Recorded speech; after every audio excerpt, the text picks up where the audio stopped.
Mon téléphone a vibré sur la table basse pendant que j'aidais Claire à déboguer un script Python. Quand j'ai vu la notification de notre discussion de groupe familial, j'ai pensé qu'il s'agissait d'une autre photo du match de soccer de mon neveu Tyler ou du projet artistique de ma nièce Emma. Je l'ai ouverte, j'ai lu la première ligne, puis je l'ai relue. Vanessa avait publié dans « Famille Harrison » avec un titre indiquant « Directive 2025 pour la maison de plage », suivi de 3 règles numérotées. La règle 1 concernait la réservation 2 semaines à l'avance. La règle 2 couvrait le nettoyage avant le départ. La règle 3 m'a glacé sur place, pas d'enfants, pas d'accès. Les maisons familiales sont pour les familles. Tout en majuscule sur « famille », comme si elle voulait insister sur un point. Le « j'aime » de Derek est apparu immédiatement. Puis le commentaire de ma mère, enthousiaste et approbateur, très organisé, Vanessa. J'ai fixé l'écran. La maison de plage pour laquelle Vanessa fixait des règles n'était pas la sienne. C'était la mienne. Elle l'était depuis 8 mois, depuis que ma grand-mère était décédée et me l'avait laissé dans son testament, une décision qui avait manifestement surpris mon frère aîné Derek, qui avait passé des années à se positionner comme l'enfant prodige et l'homme de famille. Claire a jeté un coup d'œil. Tout va bien? Je lui ai tendu le téléphone sans parler et j'ai regardé son visage changer pendant qu'elle lisait. Elle a fait des règles pour ta maison, a dit Claire lentement. Ce n'était apparemment pas une question.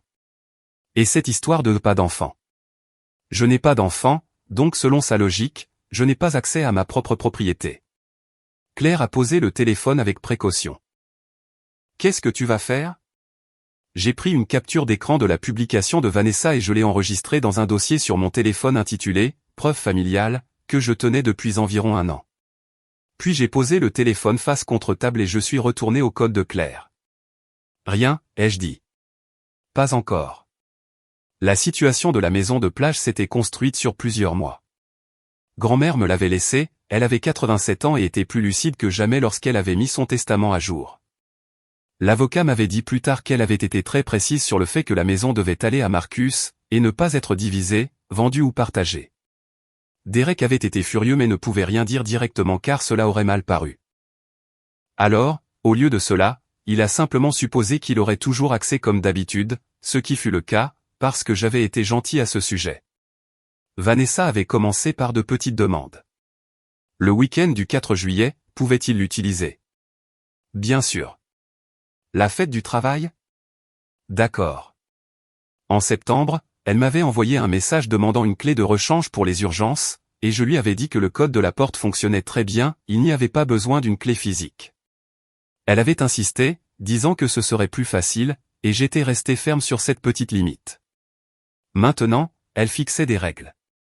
J'avais laissé la famille de Derek utiliser la maison peut-être 6 fois depuis que j'en avais hérité. Je ne leur ai jamais rien facturé. Je ne me suis jamais plaint quand ils la laissaient en désordre. Je n'ai jamais rien dit sur le fait que Vanessa publiait des photos sur les réseaux sociaux comme si elle possédait les lieux avec des légendes sur « notre maison de plage familiale » et « créer des souvenirs dans notre endroit spécial ». 800 000 $ de propriété côtière à mon nom, et ma belle-sœur venait de publier des directives sur qui pouvait l'utiliser. Une semaine a passé. Je n'ai pas répondu à la publication sur le groupe. Je ne l'ai pas relevée. Je l'ai juste laissé là pendant que d'autres membres de la famille l'aimaient, et maman a commenté à nouveau à quel point il était utile que tout soit organisé. Ce samedi-là, j'ai conduit 2 heures jusqu'à la maison de plage avec un sac de sport rempli d'outils et une boîte contenant un nouveau système de serrure intelligente. J'ai changé chaque serrure de la propriété, installé une entrée par clavier que moi seul pouvais contrôler, changé le mot de passe du Wi-Fi, et pris des photos de chaque pièce pour documenter leur état. Je n'ai rien publié sur les réseaux sociaux et n'ai dit à personne que j'y étais allé. Je suis rentré chez moi et j'ai dîné avec Claire comme si de rien n'était. Le mercredi suivant, mon téléphone s'est éclairé avec un texto de Vanessa, et « j'essaie de réserver la maison pour la relâche, mais le code ne fonctionne pas, », comme si c'était urgent. J'ai tapé 3 mots en retour, « changer les serrures ». Le téléphone a sonné 30 secondes plus tard, le nom de Vanessa sur l'écran. Je l'ai laissé aller sur la messagerie vocale. Elle a texté à nouveau, « Pourquoi les as-tu changés ? Ma maison, mes serrures. » 3 points sont apparus, ont disparu, et sont réapparus. Puis, peux-tu m'envoyer le nouveau code? Non. Marcus, nous avions prévu la relâche. Tu as publié des directives pour ma maison sans me demander. Cela m'a montré exactement comment tu vois cette situation, donc je clarifie. C'est ma maison, elle n'est pas disponible pour des réservations. Des points, puis rien. 5 minutes de silence avant que la discussion de groupe familial n'explose. Le message de Vanessa est apparu en premier, tout en majuscules et points d'exclamation. Marcus a changé les serrures de la maison des plage sans le dire à personne. Derek est intervenu immédiatement. Mec, sérieusement, on avait des projets. Le message de maman était plus doux mais confus. Marcus, chérie, est-ce que tout va bien? Je les ai laissés s'accumuler pendant quelques minutes. J'ai laissé la panique monter. Puis j'ai tapé ma réponse avec soin, m'assurant que chaque mot était délibéré, consulter les directives que Vanessa a publiées. Règle 3, pas d'enfant, pas d'accès. Je n'ai pas d'enfant, donc selon vos règles, je n'ai pas accès à ma propre maison. J'ai corrigé cela. Personne n'a accès maintenant. Problème résolu. Le groupe est resté silencieux pendant environ 10 secondes. Puis Vanessa à nouveau, ce n'est pas ce que je voulais dire. Alors tu aurais dû être plus clair en fixant des règles pour une propriété qui ne t'appartient pas. La maison n'est pas disponible pour des réservations. Je vous remercie de votre compréhension. Mon téléphone a commencé à sonner immédiatement le numéro de maman. J'ai répondu sur le haut-parleur. Marcus, qu'est-ce qui se passe? Sa voix était tendue par cette anxiété spécifique qui signifiait un drame familial. Vanessa a fait des règles pour ma maison. Je n'ai pas apprécié, alors je reprends le contrôle de ma propriété. Elle essayait juste de garder les choses organisées. En décidant qui compte comme famille. En rendant l'accès conditionnel au fait d'avoir des enfants? Tu déformes ses paroles. Ah bon? Ou est-ce que je les prends simplement au pied de la lettre? Maman a émis ce son qu'elle faisait depuis que j'étais enfant, moitié soupir, moitié gémissement. Celui qui signifiait que j'étais difficile. Ton père veut te parler. La voix de papa est arrivée, plus grave et déjà irritée. C'est puéril, Marcus. Qu'est-ce qu'il est? Contrôler l'accès à ma propre propriété? Faire une scène pour un malentendu. Il n'y a pas de scène, papa. Vanessa a publié des règles, je les suis. Elle a dit que les maisons familiales sont pour les familles. Elle m'a exclu de sa définition de la famille, donc je réagis en conséquence. Personne ne t'a exclu. Alors explique la règle. Il ne l'a pas pu. Il a juste fait une déclaration vague sur le fait de ne pas comprendre et que nous parlerions plus tard quand tout le monde serait calmé. Je lui ai dit que j'étais parfaitement calme et j'ai raccroché. Derek a texté 1 heure plus tard, tu te comportes comme un enfant pour une publication sur les réseaux sociaux. Je suis clair. Vous vouliez des règles, je les suis. Tu sais ce qu'elle voulait dire. Ah oui? Parce que ce que j'ai vu, c'est quelqu'un faisant des déclarations sur une propriété qui n'est pas la sienne. Et quelqu'un qui, apparemment, ne pense pas que je compte comme une vraie famille parce que je n'ai pas d'enfant. Ce n'est pas ce qu'elle a dit. Mot pour mot, Derek. Capture d'écran si tu as besoin de vérifier. Il n'a pas répondu après cela. 2 jours de calme ont suivi. Puis mon téléphone a vibré avec une notification qui m'a fait serrer la mâchoire. Quelqu'un m'avait ajouté à une discussion de groupe. Pendant environ 4 secondes, j'ai pu voir le nom, la vraie famille Harrison. Puis je me suis vu être retiré, mais pas avant d'avoir vu 3 messages. Vanessa, Marcus pense qu'il est meilleur que nous parce qu'il gagne un salaire à 6 chiffres et n'a pas d'enfant. Derek, il nous punit parce que nous avons une vraie famille et des responsabilités. Maman, je ne sais pas ce que nous avons raté dans son éducation. J'ai pris des captures d'écran des 3 avant que la discussion ne disparaisse. Je les ai enregistrées dans le même dossier que les règles de Vanessa pour la maison de plage. Je n'ai texté personne, n'ai appelé personne, et ne les ai pas confrontés à ce sujet. J'ai juste gardé les preuves et j'ai continué ma journée. Claire m'a trouvé ce soir-là assis sur le canapé, fixant mon téléphone. Ça va? Ils ont créé une discussion de groupe appelée La vraie famille Harrison sans moi. Elle s'est assise à côté de moi. Marcus. Je vais bien. Vraiment. Cela confirme juste ce que je savais déjà, à savoir que je ne fais pas partie de leur famille. Du moins pas de la famille qu'ils veulent. Je lui ai montré les captures d'écran.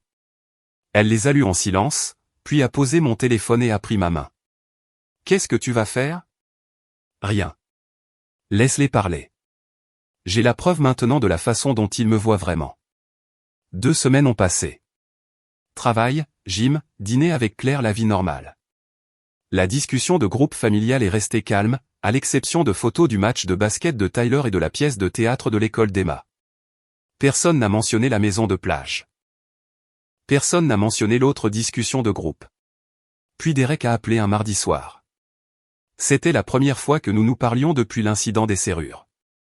Et sa voix semblait tendue. Quoi de neuf? J'ai besoin d'un service. On y est. Quel genre de service? Financier. On a eu des dégâts dus à une tempête sur le toit la semaine dernière. La franchise d'assurance m'assomme. J'ai besoin d'emprunter 12 000 $ pour couvrir les réparations. J'ai laissé le silence s'installer un instant. 12 000 $. 6% d'intérêt. Contrat formel. Marcus, allez. On est frères. C'est pourquoi je propose de prêter au lieu de dire non. 12 000 $, 6%, calendrier de remboursement par écrit. C'est à prendre ou à laisser. Encore du silence de son côté.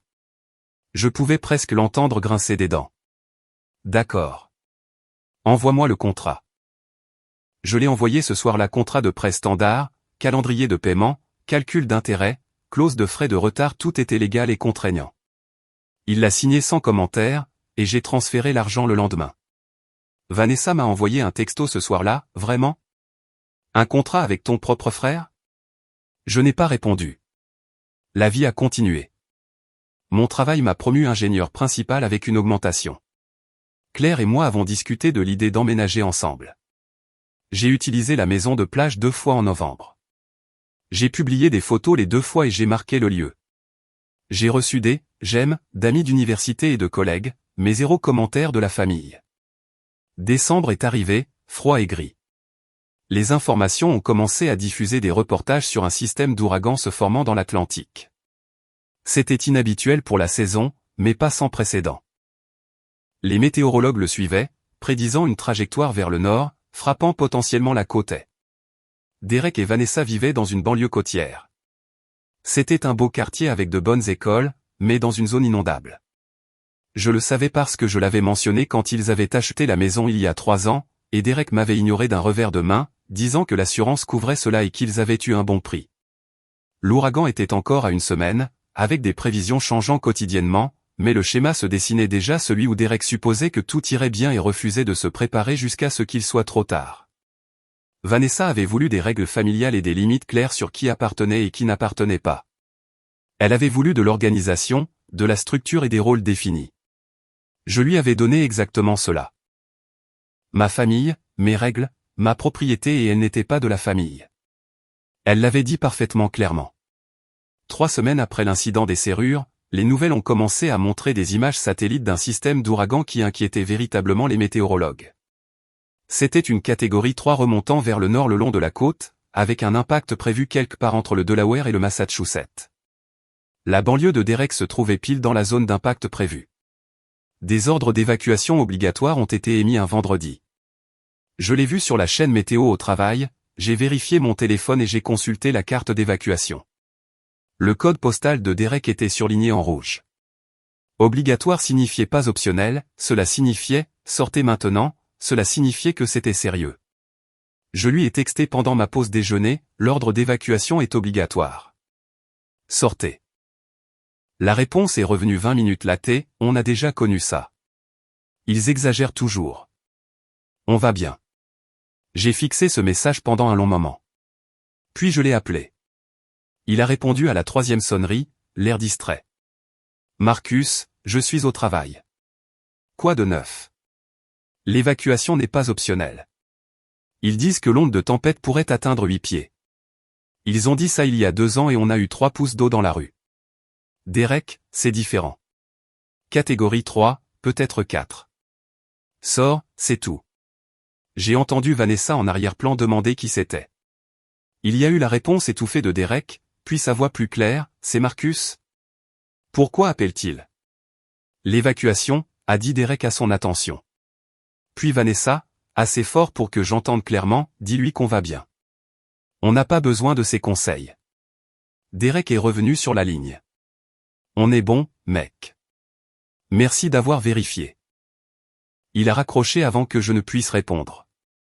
Je suis resté assis dans ma voiture après le travail ce soir-là, moteur tournant, chauffage allumé contre le froid de décembre.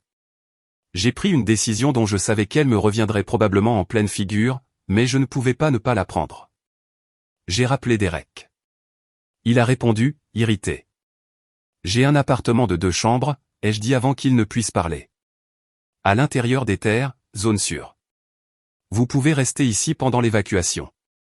Gratuitement. Tous les 4. Silence. Puis la voix de Derek, prudente, pourquoi proposerais-tu ça? Parce que je ne veux pas que mon neveu et ma nièce soient en danger. Encore du silence. Je l'ai entendu mettre sa main sur le téléphone. Conversation étouffée. Puis la voix de Vanessa est passée pas étouffée, s'adressant directement à Derek mais destinée à ce que je l'entende, nous ne restons pas chez lui. Derek est revenu. On va bien, Marcus. Arrête d'être dramatique. Le service météo surestime toujours ces choses-là. L'offre tient 24 heures, ai-je dit. Après cela, vous êtes livré à vous-même. J'ai raccroché, ouvert le minuteur de mon téléphone, les réglé sur 24 heures et les étiqueté, offre évacuation Derek. Je l'ai laissé tourner. Mes parents vivaient à l'intérieur des terres, à l'abri de l'onde de tempête, mais ils ont évacué quand même. Maman m'a appelé ce soir-là d'un hôtel en Pennsylvanie, disant qu'il préférait être trop préparé que désolé. Elle m'a demandé si je voulais parler à Derek. Je leur ai proposé mon appartement. Ils ont refusé. Oh, merci mon Dieu, a dit maman, son soulagement évident. J'avais peur qu'ils n'aient nulle part où aller. Ils n'ont toujours nulle part où aller. Ils ont refusé l'aide. Ils restent dans la maison. Quoi? Dans la zone d'évacuation? Marcus, c'est dangereux. Tu ne peux pas le convaincre? J'ai proposé un abri. Il a dit non. C'est son choix. Maman a commencé à dire quelque chose sur la responsabilité familiale, mais j'avais déjà appris cette leçon. La responsabilité familiale signifiait apparemment la famille de Derek, pas la mienne. Samedi matin, mon minuteur a sonné. 24 heures exactement. J'ai pris mon téléphone et j'ai texté Derek, offre expirée. Bonne chance. L'accusé de réception indiquait qu'il l'avait vu immédiatement. Des points sont apparus comme s'il tapait, ont disparu, sont réapparus, puis ont disparu. Aucun message n'est arrivé. J'ai appris plus tard par ma mère que Vanessa avait vu le texto par-dessus l'épaule de Derek et m'avait traité d'abruti. Derek n'avait pas contredit. L'ouragan a frappé dimanche soir, reclassé en catégorie 4 environ 6 heures avant l'impact. J'ai regardé la couverture médiatique depuis mon appartement avec Claire, tous les deux sur le canapé avec de la nourriture chinoise et une angoisse croissante au fur et à mesure que les rapports arrivaient. L'onde de tempête n'était pas de 8 pieds, elle était de 12. La banlieue côtière de Derek a subi le pire. Les hélicoptères de presse montraient des rues transformées en rivières, des voitures flottantes et l'eau atteignant les fenêtres du 2e étage dans certaines zones. Les images étaient apocalyptiques. Mon téléphone est resté silencieux. Aucun appel de Derek, aucun texto, et rien de mes parents, qui étaient toujours à leur hôtel à regarder la même couverture que moi. Lundi matin, l'eau a commencé à se retirer. Les informations montraient des bateaux de la garde nationale effectuant des sauvetages et des gens sur les toits tenant des animaux et des enfants, toute la scène de film catastrophe se jouant dans la vraie vie. Mardi, Derek a enfin texté « On va bien. On a été évacué vers un refuge. La maison est dans un sale état. À quel point? On ne sait pas encore. On ne peut pas accéder à la rue. Mercredi, ils ont laissé les résidents revenir pour évaluer les dégâts. Je le savais parce que ma mère m'a appelé en pleurant, ce qu'elle ne faisait que lorsque les choses étaient véritablement catastrophiques. Marcus, la maison de Derek. Elle est détruite. Tout le premier étage a disparu. Où sont-ils maintenant? Toujours au refuge. L'expert en sinistre dit qu'il faudra des mois pour traiter la demande. Ils ont besoin d'un endroit où loger. On y arrive. Ils peuvent rester avec toi. Ils le font? Non, nous allons les chercher cet après-midi. Mais Marcus, notre maison n'a que 3 chambres. Derek et Vanessa seront sur le canapé-lit. Les enfants partageront la chambre d'amis. Ça va être serré. Ça a l'air d'être un défi. Tu as 2 chambres. Voilà. Et je les leur ai proposés avant la tempête. Ils ont dit non. C'est différent. Ils n'avaient pas le choix à ce moment-là. Ils avaient le choix, maman. Évacuer ou rester. Ils ont choisi de rester. Je suis désolé que leur maison ait été détruite, mais c'était le risque qu'ils prenaient. Elle a essayé plusieurs autres angles, l'obligation familiale, pense aux enfants, c'est juste temporaire, sois la personne la plus raisonnable. Je l'ai laissé parcourir tout son script, je suis resté calme et j'ai gardé mes réponses courtes. Non, était une phrase complète. Je l'ai utilisée 3 fois avant qu'elle ne lâche prise. La première semaine où la famille de Derek vivait chez mes parents, j'ai eu des mises à jour quotidiennes que je n'avais pas demandées. Maman textait pour dire à quel point c'était exigu, comment les enfants étaient bruyants et énergiques, et que sa maison n'était pas équipée pour des enfants. Elle mentionnait comment Vanessa se plaignait de tout et comment Derek était stressé et s'en prenait à tout le monde. 8e jour, maman a appelé à nouveau. Peuvent-ils rester chez toi? S'il te plaît, Marcus. Juste jusqu'à ce que l'argent de l'assurance arrive. Non. Tu as 2 chambres. Derek dort sur notre canapé. Les enfants sont dans des sacs de couchage. Derek a eu la chance d'évacuer chez moi. Il a choisi l'orgueil plutôt que la sécurité. C'est différent. Comment? Explique-moi en quoi c'est différent. Sa maison est détruite, Marcus. Et à qui la faute? Qui a refusé d'évacuer quand l'ordre a été donné? Qui a refusé un abri gratuit parce que sa femme ne voulait pas accepter mon aide? Maman s'est tue, puis a parlé d'une voix tendue, tu vas vraiment lui jeter ça à la figure alors qu'il est sans abri? Je ne jette rien du tout. J'énonce des faits. Il a fait des choix. Les choix ont des conséquences. C'est la conséquence. Elle m'a raccroché au nez la première fois qu'elle me faisait ça. Le 2e paiement du prêt de Derek arrivait à échéance cette semaine-là. J'ai envoyé le rappel automatisé de mon application de suivi des paiements. Il a fait sonner son téléphone à 9 h avec le montant et la date d'échéance. Il a payé le jour même $1 200 prélevés sur ses économies fondantes alors qu'il vivait sur le canapé de mes parents sans savoir quand sa maison serait à nouveau habitable. J'ai appris par maman plus tard que Vanessa avait perdu les pédales en voyant la notification de paiement. On le paie alors qu'on est sans abri. Derek avait apparemment essayé d'expliquer le contrat, et Vanessa lui avait dit de faire quelque chose d'anatomiquement impossible au contrat. Maman a dit que Vanessa voulait que Derek m'appelle pour demander une suspension des paiements jusqu'à ce qu'il se remette sur pied. Derek n'avait pas appelé. Trop fier. Il a payé à la place. L'ironie ne m'échappait pas. L'orgueil l'avait maintenu dans une zone d'évacuation pendant un ouragan.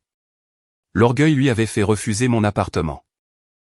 Et maintenant, l'orgueil l'obligeait à vider ses économies pour rembourser un prêt alors que sa famille dormait par terre et sur des canapés. 1 mois a passé. La famille de Derek était toujours chez mes parents. La demande d'assurance était toujours en cours de traitement. Les experts disaient que les dégâts étaient considérables et que les fondations pourraient être compromises. Ils pourraient faire face à une reconstruction totale, ce qui prendrait des mois à approuver. Les appels de mes parents sont devenus moins fréquents.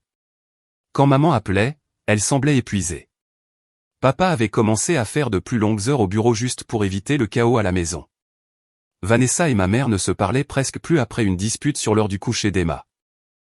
Les enfants faisaient des caprices à cause de l'instabilité et du stress. J'écoutais ces nouvelles assises dans mon appartement 2 chambres, l'une que j'utilisais comme bureau, l'autre où je dormais. C'était calme, paisible et organisé exactement comme je le voulais. Ma 2e chambre avait un futon qui se transformait en lit, il pouvait facilement accueillir 2 enfants. Le bureau aurait pu être transformé en chambre pour Derek et Vanessa en environ 1 heure. J'avais de la place. Ils savaient que j'avais de la place. Tout le monde le savait. Et chaque jour, je ne proposais rien. C'était un choix délibéré et conscient. Claire m'a demandé un soir si je me sentais coupable. Nous dînions chez moi des pâtes que j'avais faites, du vin qu'elle avait apporté. Elle avait été silencieuse pendant la majeure partie du repas. À quel sujet, ai-je demandé, même si je le savais. Derek, sa famille, la maison de tes parents. Est-ce que je devrais me sentir coupable? Je ne sais pas. C'est pour ça que je te le demande. J'y ai réfléchi. Vraiment réfléchi. Non. J'ai proposé de l'aide avant la tempête. Une aide réelle. Un abri sûr. Il a refusé parce que Vanessa ne pouvait pas supporter l'idée d'accepter quoi que ce soit de ma part. Ce n'est pas mon problème. Ce sont ton neveu et ta nièce qui dorment par terre parce que leurs parents ont fait de mauvais choix. Je ne suis pas responsable de les protéger des conséquences. Claire a hoché la tête lentement. D'accord. Tu penses que j'ai tort? Je pense que tu es cohérent. Vanessa a fait des règles pour ta maison, tu as fait des règles pour ton aide. Elle n'a pas plus aimé les tiennes que tu n'as aimé les siennes. Exactement. 6 semaines après l'inondation, mes parents ont convoqué une réunion de famille. Je savais avant de répondre de quoi il s'agirait. La voix de papa était tendue. Nous devons parler de la situation de logement. La situation de Derek, tu veux dire? Ils ne peuvent pas rester ici indéfiniment. La maison est trop petite. Tout le monde est malheureux. Alors dis-leur de trouver un appartement. Avec quel argent, Marcus? L'assurance n'a pas encore payé. Les économies de Derek sont parties. Premier mois, dernier mois, dépôt de garantie il ne les a pas, c'est regrettable. Tu pourrais aider. J'ai déjà proposé d'aider avant la tempête. L'offre a été déclinée. C'était avant. C'est maintenant. Et la réponse est toujours non. La voix de papa a monté. C'est ton frère. Ah bon? Parce que la dernière discussion de groupe dans laquelle je l'ai vu s'appelait La vraie famille Harrison, et je n'y étais pas inclus. Silence sur la ligne. Tu vas vraiment retenir ça contre lui alors que sa famille est sans abri? Je vais appliquer les limites qu'il a établies. Il a décidé que je n'étais pas de la vraie famille. Très bien. Je le traite en conséquence. Maman a pris la ligne. S'il te plaît, Marcus. Je t'en supplie. Je suis désolé que tu sois stressé, maman. Vraiment. Mais ce n'est pas mon problème à résoudre. Derek a fait des choix. Il fait face aux conséquences. C'est ce qu'on appelle être un adulte. Ils ont essayé pendant encore 15 minutes culpabilisation, discours sur l'obligation, appel à l'unité familiale. Rien n'a fonctionné parce que j'avais déjà pris ma décision des semaines auparavant. Quand j'ai raccroché, j'ai regardé ma deuxième chambre. Vide. Calme. À moi. Il se noyait à 30 minutes de là dans une maison de 3 chambres avec 6 personnes et pas assez d'espace, d'intimité ou de patience. J'avais un canot de sauvetage grand, avec beaucoup de place. Je ne le lançais tout simplement pas. Vanessa avait dit que les maisons familiales sont pour les familles. Elle avait créé cette règle, l'avait publiée publiquement et avait défini qui comptait comme famille et qui ne comptait pas. J'étais en train de lui apprendre ce qui arrive quand on n'est pas de la famille. On n'a pas la maison de plage. On n'a pas l'appartement. On n'a pas d'aide. Elle avait voulu des règles, elle les a eues. 6 semaines après le début du chaos, mes parents ont appelé avec des voix qui semblaient avoir vieilli de 10 ans. Papa a fait l'essentiel de la conversation pendant que maman pleurait doucement en arrière-plan. Nous ne pouvons plus faire ça, a-t-il dit. Pas de préambule, pas de banalité. Ne plus faire quoi? 4 personnes de plus dans notre maison. Nous sommes censés être à la retraite. C'est trop. Alors dis à Derek de trouver un autre endroit. Il n'a nulle part ailleurs où aller, Marcus. C'est tout le problème. Il a fait son choix il y a 6 semaines quand il a ignoré l'ordre d'évacuation. La voix de maman a percé, aiguë de désespoir. Il n'a pas choisi un ouragan. Il a choisi de ne pas évacuer. Il a choisi de refuser mon offre d'abri. Ce sont les conséquences de ses choix. Papa a commencé à argumenter, mais j'avais déjà tout entendu auparavant. J'ai raccroché alors qu'il était au milieu d'une phrase. 2 jours plus tard, mon téléphone a sonné avec le numéro de Derek.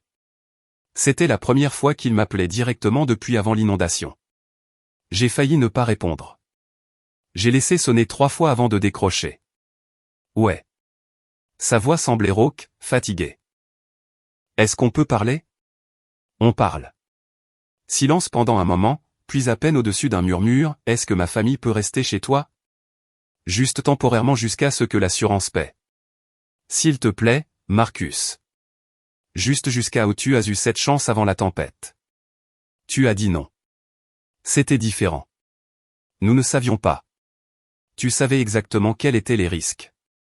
Évacuation obligatoire signifie obligatoire. Tu as choisi de l'ignorer. C'est ta responsabilité. J'ai raccroché. Il n'a pas rappelé. 3 jours ont passé. Jeudi soir, 20h, mon téléphone a sonné avec le numéro de Vanessa.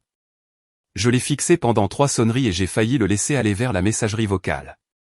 Quelque chose m'a poussé à répondre. Marcus. Sa voix tremblait. Pas un tremblement de colère, un tremblement de désespoir. Le genre qui vient de quelqu'un qui a touché le fond et qui continue de tomber. Je n'ai pas répondu, j'ai juste attendu. Marcus, s'il te plaît. J'ai besoin de te parler. Encore du silence de mon côté. Les enfants sont malheureux. Tes parents ne peuvent plus gérer ça. Nous sommes là-bas depuis presque 2 mois. Nous avons juste besoin de quelques mois chez toi, juste jusqu'à ce que nous puissions retourner dans notre maison. Pourquoi m'appelles-tu, Vanessa? Elle s'est arrêtée au milieu de sa phrase. Quoi? Pourquoi m'appelles-tu moi, spécifiquement? Parce que tu as de l'espace. Parce que nous sommes de la famille. Parce que nous avons besoin d'aide. Quelles étaient les règles de la maison de plage que tu as publiées? De la confusion dans sa voix. Quoi? Dans la discussion de groupe de la famille en janvier, tu as publié des directives pour la maison de plage. Quelles étaient-elles? Je ne. Marcus, ce n'est pas pertinent en ce moment. Règle 3. Répète-la pour moi. Silence. Assez long pour que je puisse entendre sa respiration changer. Vanessa. Règle 3. Sa voix est sortie basse, vaincue. Pas d'enfant égale pas d'accès. Pourquoi as-tu fait cette règle? Je pensais qu'il s'agissait de donner la priorité aux familles avec enfants. De garder la maison pour les vraies familles qui en avaient besoin pour. Donc je n'étais pas de la famille. Ce n'est pas ce que je voulais dire. Alors qu'est-ce que tu voulais dire? Utilise tes mots, Vanessa. Tu m'appelles pour me demander de l'aide. Explique-moi pourquoi je devrais aider quelqu'un qui a déclaré publiquement que je n'étais pas de la famille. Elle a commencé à pleurer, de vrais sanglots passant par le téléphone. J'avais tort. D'accord, je suis désolé. Je n'ai pas réfléchi à la façon dont ça sonnait. J'essayais juste d'organiser. Tu essayais de contrôler une propriété qui n'était pas la tienne. Tu essayais de décider qui comptait comme famille et qui ne comptait pas, et tu as décidé que je ne comptais pas. Marcus, s'il te plaît. Je t'en supplie. Les enfants dorment sur des matelas gonflables. Emma pleure chaque nuit. Tyler se comporte mal à l'école. Nous sommes tous malheureux. Juste quelques mois. Vanessa, ai-je dit, calme, froid et clair. Tu as dit que les maisons familiales sont pour les familles. Silence. Tu n'es pas de la famille. Le sanglot qui a traversé le téléphone était brut, brisé. Elle a essayé de dire quelque chose, s'est étouffée, puis la ligne est devenue silencieuse. Elle avait raccroché. Mon téléphone a sonné à nouveau immédiatement. Refusé. A sonné encore. Refusé. 3 fois de plus dans les 2 minutes suivantes, j'ai tout refusé. J'ai posé le téléphone sur la table et je suis retourné au dîner que Claire avait préparé. Elle avait entendu toute la conversation depuis la cuisine et se tenait maintenant dans l'encadrement de la porte, me regardant. C'était brutal, a-t-elle dit doucement. C'était nécessaire. J'ai appris plus tard par maman que Vanessa avait couru vers Derek en pleurant et lui avait raconté ce que j'avais dit. Derek avait complètement perdu les pédales. Mon téléphone s'est éclairé de SMS que j'ai lus mais auxquels je n'ai pas répondu, tu n'existes plus pour moi. Tu m'as entendu. Ne me contacte plus jamais. Je ne peux pas croire que tu dises ça à ma femme alors que nous sommes sans abri. Tu n'es plus mon frère. J'ai ouvert mon dossier de photos et j'ai trouvé les captures d'écran de la discussion de groupe Vraie Famille Harrison, celle où Vanessa disait que je me croyais meilleur qu'eux, où Derek disait que je les punissais pour avoir une vraie famille, et où maman disait qu'elle ne savait pas ce qu'elle avait fait de mal en m'élevant. J'ai transféré les 3 captures d'écran à Derek, puis j'ai tapé un message, tu as raison. Je n'ai jamais fait partie de votre vraie famille. Vous l'avez rendu clair. Je ne fais que suivre les limites que vous avez établies. Bonne chance avec la maison. Il m'a bloqué dans les 30 secondes. Ce soir-là, vers 21h, quelqu'un a frappé à la porte de mon appartement, fort et avec insistance. J'ai regardé par le Judas et j'ai vu mes 2 parents là. J'ai ouvert la porte mais ne les ai pas invités à entrer. Le visage de maman était taché par les larmes. Papa avait l'air de vouloir frapper quelque chose. Comment peux-tu être aussi cruel, a demandé maman avant que je ne puisse parler. J'ai proposé de l'aide avant la tempête. Derek a refusé. C'était avant, a-t-elle crié. Elle a vraiment crié, ce qu'elle ne faisait jamais. Avant l'ouragan. Avant qu'il ne perde tout. Avant qu'il ne perde tout parce que Derek a refusé d'évacuer quand on le lui a ordonné. Je ne suis pas responsable des mauvaises décisions de Derek. Papa a fait un pas en avant. Ces enfants ne méritent pas de souffrir à cause de ton orgueil. Moi non plus quand Vanessa a fait des règles pour ma maison. Quand vous avez tous créé une discussion de groupe sans moi. Quand Derek a emprunté 12 000 $ et que vous avez tous dit que j'étais déraisonnable de demander un contrat. Mais nous en sommes là. Maman a émis un son comme un animal blessé. Nous ne t'avons jamais exclu. J'ai sorti mon téléphone et je leur ai montré les captures d'écran de la discussion Vraie famille Harrison.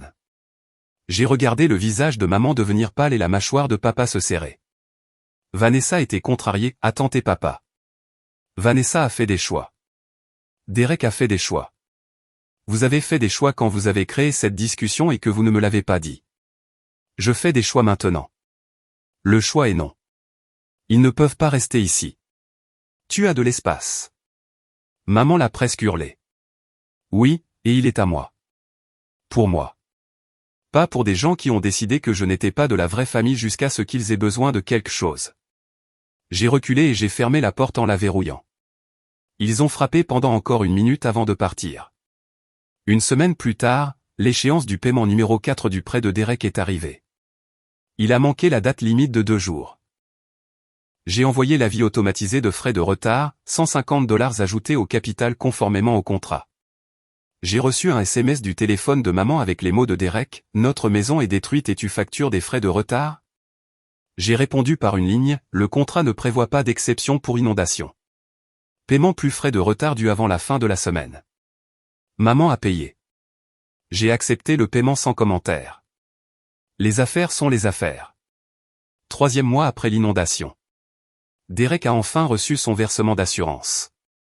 Maman a appelé pour me le dire, sa voix quelque part entre soulagée et rancunière. 180 000. C'est assez pour réparer la maison. C'est bien. Les entrepreneurs 18 semaines pour les réparations de base, un autre mois après cela pour les travaux de finition. Donc, 3 mois de plus chez toi. Elle a de nouveau émis se sont blessés et a raccroché. Les entrepreneurs ont commencé les travaux fin mars.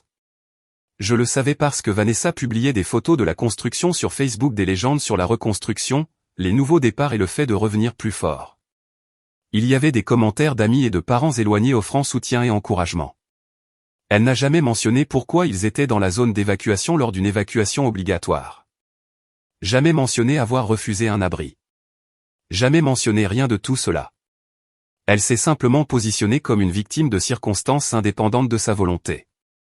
4e mois, première semaine d'avril, la famille de Derek est retournée dans sa maison. Les réparations n'étaient pas terminées, mais c'était habitable. Cloisons sèches posées, sols installés, appareils fonctionnels. Pas fini, mais suffisant. Claire m'a montré la publication Facebook de Vanessa ce soir-là. C'était une longue légende sur le fait d'être enfin chez soi, sur la survie à la tempête et à ses suites, et sur la gratitude envers les personnes qui les avaient soutenues pendant la période la plus difficile de leur vie. La dernière ligne m'a fait serrer les dents, survécu à la tempête et aux membres de la famille sans cœur qui nous ont abandonnés quand nous avions le plus besoin d'eux. Claire m'a regardé. Tu vas répondre? Non. Tu vas juste la laisser dire ça? Elle peut dire ce qu'elle veut. Tous ceux qui comptent connaissent la vérité. J'ai bloqué Vanessa sur Facebook. J'ai bloqué Derek par la même occasion. J'ai bloqué leurs 2 numéros de téléphone. Ils étaient sortis de la maison de mes parents, hors de danger immédiat, et retournés à leur vie et hors de la mienne. Vanessa m'avait traité de sans cœur. La femme qui avait fait des règles pour une propriété qui n'était pas la sienne. Qui m'avait exclu de sa définition de la famille. Qui avait refusé mon offre d'abri avant la tempête par orgueil et par dépit. Qui ne m'avait appelé que lorsqu'elle n'avait plus d'autres options. Elle avait voulu des maisons familiales pour les familles. Je lui avais donné exactement ce qu'elle demandait. Elle ne s'attendait tout simplement pas à être du mauvais côté de cette équation. Les maisons familiales sont pour les familles, et elle n'était pas de la famille. Elle avait fait cette règle, je l'ai juste appliquée. 6 mois plus tard, la vie était différente. Claire et moi nous sommes fiancés en octobre, une petite demande à la maison de plage, juste nous deux au coucher du soleil. Mon travail m'a promu ingénieur principal avec une augmentation de salaire qui m'a placé solidement dans les 6 chiffres. Nous utilisions la maison de plage presque tous les week-ends. Je publiais des photos occasionnellement. Je vivais ma vie. Il n'y avait aucun contact avec ma famille. Aucun de Derek ou de Vanessa. Il y avait des SMS occasionnels de maman me demandant comment j'allais, auxquels je répondais par 1 ou 2 mots. Rien de papa. C'était calme, paisible, exactement ce que je voulais. Derek ne s'en sortait pas aussi bien. J'ai appris par maman lors d'un de ses brefs appels de nouvelles qu'il avait été licencié en septembre. Réduction d'effectifs dans l'entreprise, dernier embauché, premier licencié, truc classique en entreprise. Il était à ce poste depuis moins de 2 ans. Les réparations de la maison avaient été faites à bas prix pour économiser de l'argent. La moisissure revenait sans cesse. Ils auraient besoin de refaire tout le premier étage correctement mais n'avaient pas les fonds. Vanessa avait pris un emploi dans le commerce pour compléter les allocations de chômage. Les enfants avaient des difficultés à l'école. Maman me racontait cela comme si j'étais censé ressentir quelque chose, faire quelque chose. Je n'ai rien ressenti. Novembre, la semaine avant la fête de l'Action de grâce, ma cousine Jennifer m'a envoyé une capture d'écran, la publication Facebook de Vanessa Long, émotionnelle et très publique. La publication parlait de trahison familiale, de la façon dont certaines personnes privilégient l'argent par rapport aux relations, de la façon dont l'avidité gagne et les bonnes personnes souffrent, et de la façon dont elle avait appris à la dure que le sang ne signifie pas la loyauté. Elle n'a jamais mentionné les règles de la maison de plage. Jamais mentionné avoir refusé mon offre d'évacuation. Jamais mentionné aucun des faits réels. Elle s'est simplement positionnée comme la victime d'un membre de la famille sans cœur qui aurait pu aider mais a choisi de ne pas le faire. Les commentaires étaient pleins de soutien. Des amis disant qu'ils étaient vraiment désolés, des parents éloignés offrant des prières et des encouragements, tante Marie traitant les membres anonymes de la famille de honteux. Le message de Jennifer était direct, est-ce que c'est sur toi? Ouais. Est-ce que c'est vrai? La moitié. Elle a omis les parties où elle a fait des règles pour ma maison et refusé un abri avant l'ouragan. C'est ce que je pensais. Tu devrais répondre. J'ai réfléchi à cela pendant 2 jours. Claire a demandé ce que j'allais faire. Dire la vérité. J'ai passé 1 heure à préparer la publication. J'ai utilisé des captures d'écran de tout, les règles originales de la maison de plage de Vanessa avec la ligne pas d'enfant, pas d'accès de surligné, les messages de la discussion de groupe Vraie Famille Harrison, mon SMS offrant un abri à Derek avant la tempête avec sa réponse on va bien, la conversation avec Vanessa où je lui ai dit qu'elle n'était pas de la famille. Je les ai disposés par ordre chronologique et j'ai ajouté une légende qui exposait la chronologie. Le contexte complet compte. En janvier, ma belle-sœur a publié des règles pour ma maison de plage, incluant pas d'enfant, pas d'accès, ce qui m'excluait de ma propre propriété. En août, j'ai proposé à mon frère et à sa famille un abri gratuit pendant une évacuation obligatoire pour ouragan. Ils ont refusé. Après que la tempête a détruit leur maison, ils ont demandé à rester chez moi. Je leur ai rappelé qu'ils avaient déjà clairement indiqué que je n'étais pas de la famille. Le respect familial va dans les 2 sens. Je l'ai tagué comme public et je l'ai publié. En moins d'1 heure, mon téléphone explosait. Tante Carole a commenté en premier, je n'avais aucune idée que Vanessa avait fait des règles pour ta maison. C'est tout à fait inapproprié. Cousin Rob, attends, tu leur as proposé un abri avant la tempête et ils ont dit non, puis ont demandé à rester après? C'est dingue. Oncle Jim, le frère de ma grand-mère, ta grand-mère a laissé cette maison à Marcus pour une raison. Elle savait exactement ce qu'elle faisait. Jennifer, c'est le contexte qui me manquait. Merci d'avoir clarifié. Les commentaires continuaient d'arriver, famille élargie, amis d'université, collègues, des gens à qui je n'avais pas parlé depuis des années. La plupart me soutenaient, certains posaient des questions, quelques-uns défendaient Vanessa mais se faisaient remettre à leur place par d'autres qui pouvaient voir les captures d'écran. Le récit était en train de s'inverser en temps réel. Mon téléphone a sonné, le numéro de papa. J'ai répondu. Supprime ces publications maintenant. Non. Marcus, je ne demande pas. Je te le dis. Supprime-les maintenant. Non. Tu es en train de détruire cette famille. Je montre à la famille ce qui s'est réellement passé. Si la vérité l'a détruit, c'est qu'elle était déjà brisée. La voix de maman était en arrière-plan. Puis elle a pris la ligne. S'il te plaît, Marcus. C'est humiliant pour Derek et Vanessa. Ils se sont humiliés eux-mêmes quand ils ont menti sur ce qui s'est passé. Tu dois choisir, a dit maman, la voix tremblante. Nous, cette rancune. Ce n'est pas une rancune, maman. Ce sont des limites, et je me choisis moi. Comme tu as choisi Derek toute ma vie. Silence. Puis papa à nouveau, si tu ne supprimais pas ces publications, tu n'es plus le bienvenu aux événements familiaux. Noël, la fête de l'Action de grâce, rien de tout cela. D'accord. D'accord? C'est tout ce que tu as à dire? Ouais. D'accord. Je ne suis pas le bienvenu. Compris. Autre chose? Il a raccroché. Maman a essayé de rappeler 3 fois. Je n'ai pas répondu. Claire m'a trouvé assis sur le canapé, fixant le vide. Ça va? Ils m'ont désinvité des événements familiaux. Comment te sens-tu? Soulagé, honnêtement. Plus besoin de faire semblant. Plus d'obligation. Juste fini. Elle s'est assise à côté de moi.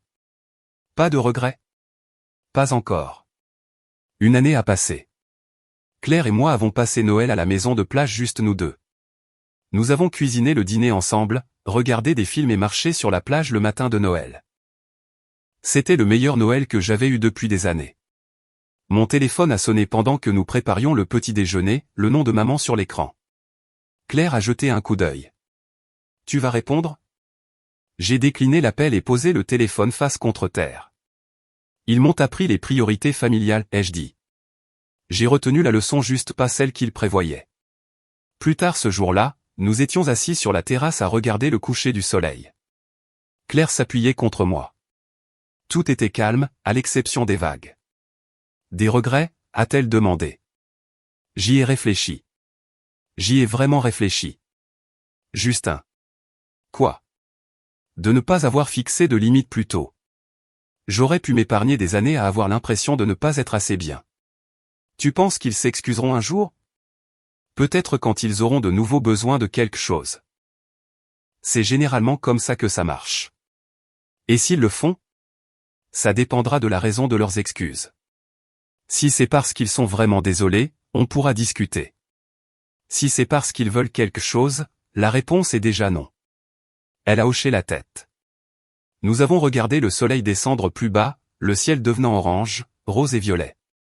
Les maisons familiales sont pour les familles, ai-je dit doucement. Ils ont fait cette règle, je l'ai juste suivie. Claire m'a serré la main. Ta famille maintenant, c'est moi et tout ce que nous construirons ensemble. Oui, exactement. Le soleil a disparu derrière l'horizon, et le ciel est resté clair pendant un moment, cet entre-deux où le jour n'a pas tout à fait décidé de devenir la nuit. Mon téléphone était silencieux. Pas d'appel de maman. Pas de SMS de Derek. Pas de drame familial nécessitant mon attention, mon sacrifice ou ma conformité. Juste du calme et de la clarté. Et il y avait la maison de plage que ma grand-mère m'avait laissée spécifiquement parce qu'elle avait vu quelque chose dans notre dynamique familiale que j'avais mis trop de temps à reconnaître. Certaines personnes ne valent pas la peine d'être gardées. Certaines familles ne valent pas le coup de l'admission. Certaines règles doivent être retournées et utilisées contre les personnes qui les ont créées. Vanessa avait écrit le manuel. J'ai juste lu plus attentivement qu'elle ne l'avait prévu. Les maisons familiales sont pour les familles. Elle avait fait cette règle, je l'ai juste suivie. Et ma famille était juste ici, pas à 50 km de là, dormant sur le canapé de mes parents, pas dans une discussion de groupe où je n'étais pas invité. Juste ici.